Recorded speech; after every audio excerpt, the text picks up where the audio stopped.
Monsieur Harrington Pace was not a likable man. He used his wealth to control his friends and his family.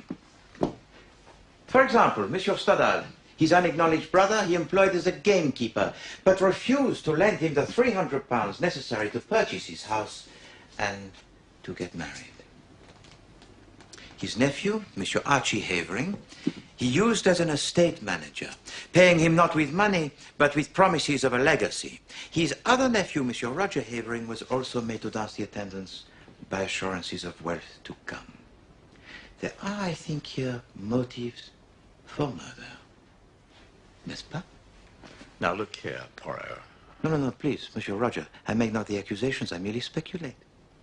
For instance, we know that you could not have possibly committed the murder. Because at 6:15, on that night, you were boarding a train for London.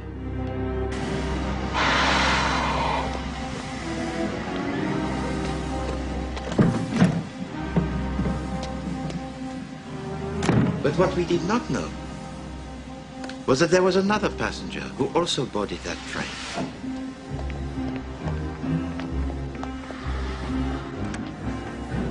This person alighted from the train at the very next stop and stole the bicycle of my friend, Monsieur Anstruther.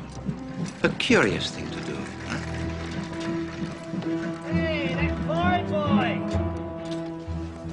But the next thing that this person did was even more curious.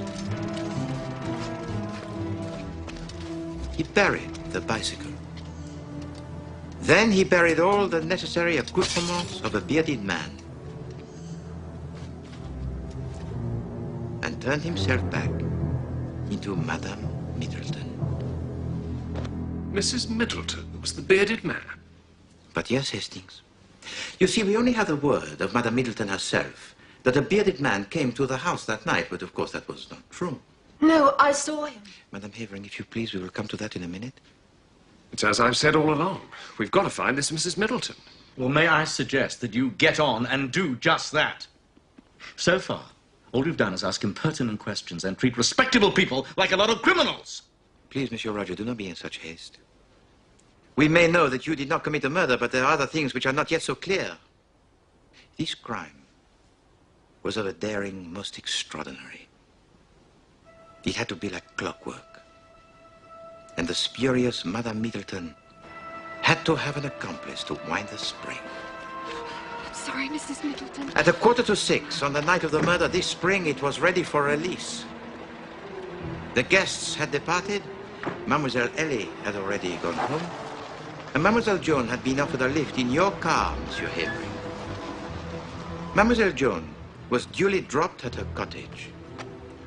Madame Middleton was then to be driven to the home of Monsieur Stoddard to collect some game birds. But of course, she never arrived. She was undergoing a transformation. It was essential, you see, that the suspect should be seen to alight from the train at the very next stop. A suspect that could well be Monsieur Roger Havering in disguise.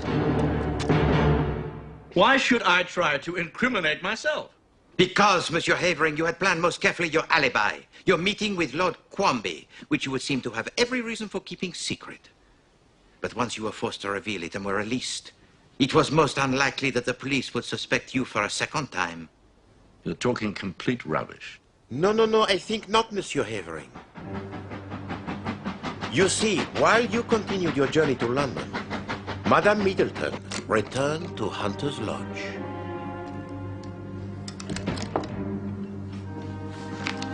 Your uncle was a very wealthy man. In time, you would inherit his fortune, but your gambling debts grew heavier and Monsieur Pace refused to bail you out. You desperately needed the money now. And so on that fateful night, Monsieur Pace was shot in cold blood. Prove it. You just prove it. That is a lying slander. You're going to find yourself in court, Mr. Bloody Poaro. And who is this Mrs. Middleton I meant to have been an accomplice of? You can't even find her. So you busy yourself accusing everybody else. You think that Hercule Poirot is unable to find this mysterious Madame Middleton? Hercule Poirot knows a way to make Madame Middleton appear in our midst as if by magic. You do not believe in magic? Very well. I have only to tap with my cane on the floor 3 times. Thus. 1, 2, 3.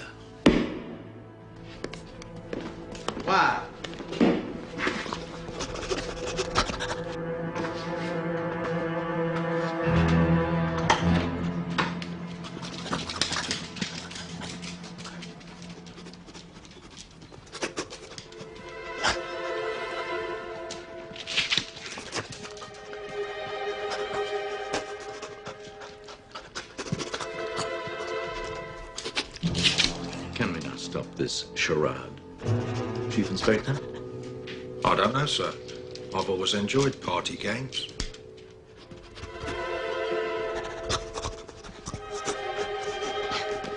Silly dog, sit down.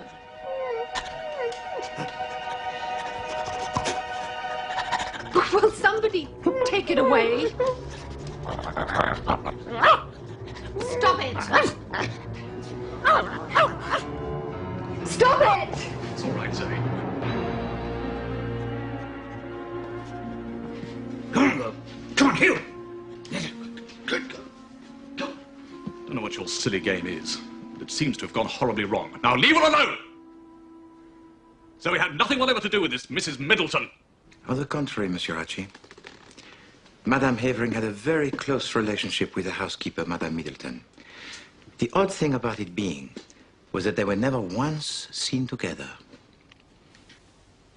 This temporary housekeeper had only recently been employed for the family's stay at Hunter's Lodge. She left little notes for the servants and kept herself to herself. If the mistress was at home, the housekeeper was absent. When the housekeeper was downstairs, the mistress was in her room. And that is where, on the night of the murder, after she had been interviewed by the police, Madame Middleton disappeared forever from the face of the earth.